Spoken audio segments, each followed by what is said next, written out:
This is the story about how the wolf learned to howl.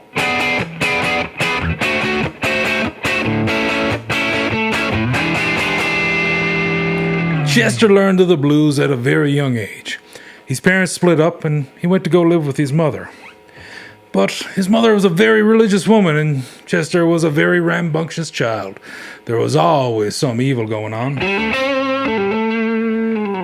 He killed some of his mother's chickens, which led his grandfather to nickname him the Wolf.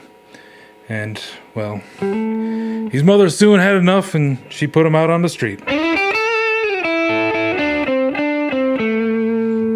He ended up living with his uncle for a little bit of time, but he had to escape that abusive household.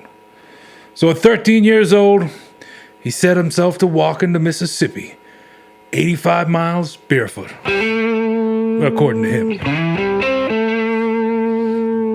He got to his father's door, and his father, being a kind man, gave him a place to stay and got him a job at the plantation.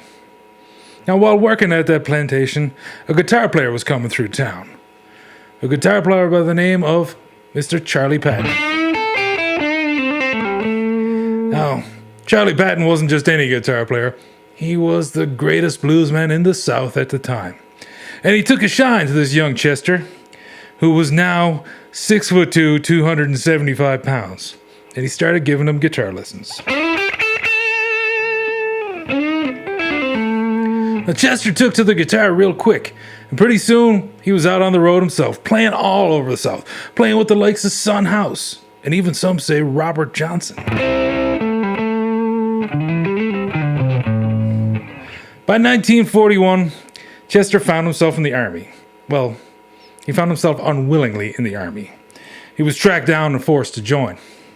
Things weren't all good in the Army, though, and pretty soon Chester had what they called at the time a nervous breakdown. And he was sent to an Army psych ward.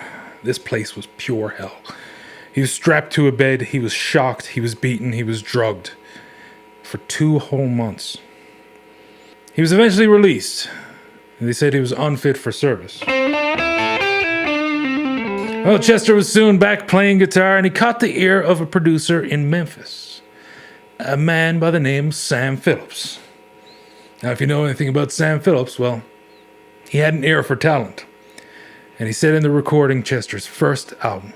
Chester was 41 years old at the time he recorded his first single, but he did it under the name he's better known as, Howlin Wolf.